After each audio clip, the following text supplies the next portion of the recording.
राज्य सरकारकडून अतिवृष्टीग्रस्त शेतकऱ्यांना 31,628 कोटींचं पॅकेज जाहीर, 3 हेक्टरपर्यंत मदत करणार। 253 तालुक्यात सरसकट मदतीची घोषणा। कोरडवाहू शेतकऱ्याला प्रति हेक्टरी 18,500 तर बागायती शेतकऱ्याला प्रति हेक्टरी 32,500 रुपयांची मदत करणार। मुख्यमंत्री फडणवीसांची घोषणा।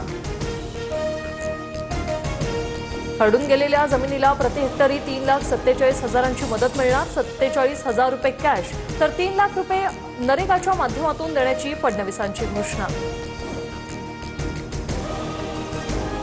प्रत्येक मृत दुधाळ जनावरामागे 37,500 तर ओढकाम करणाऱ्या जनावरामागे 32,000 राज्य सरकारचा निर्णय। राज्य सरकारच्या पॅकेजमध्ये कुक्कुटपालनाच्या क्षेत्रालाही प्राधान्य। कुक्कुटपालनाच्या नुकसानीसाठी प्रति कोंबडी 100 रुपयांची मदत। मुख्यमंत्र्यांची माहिती। नुकसानग्रस्त भागातील शाळा आणि महाविद्यालयातील विद्यार्थ्यांची परीक्षा फी माफ करणार। कर्जवसुलीला स्थगिती, जमीन महसुलातही सूट। सरकारकडून कर्जमाफीची अपेक्षा होती, मात्र पॅकेज घोषित करून शेतकऱ्यांच्या तोंडाला पानं पुसली। विजय वडेट्टीवारांची टीका। तर कर्जमुक्तीच्या घोषणेशिवाय आंदोलन थांबवणार नाही, बच्चू कडूंचा निर्धार। देवाने जे करायला सांगितलं तेच केलं, मला थोडंही दुःख नाही। सरन्यायाधीश गवईंवर हल्ला करणाऱ्या राकेश किशोर यांचं वक्तव्य।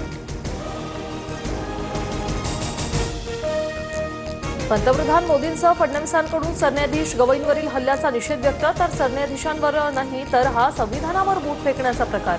संजय राऊतांची टीका।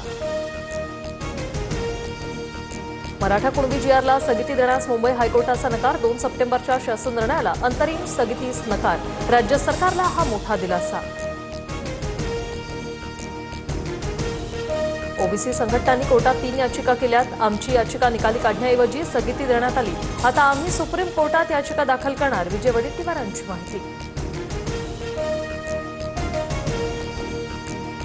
आता मी दिल्लीला जाणार। ओबीसींना मिळालेल्या 1994 सालच्या आरक्षणाविरोधात याचिका दाखल करणार।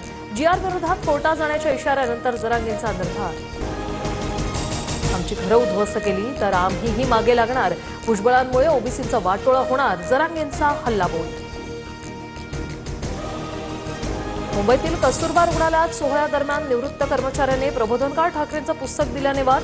महिला कर्मचाऱ्याने पुस्तक फेकून निवृत्त कर्मचाऱ्याला माफी मागायला सांगितली।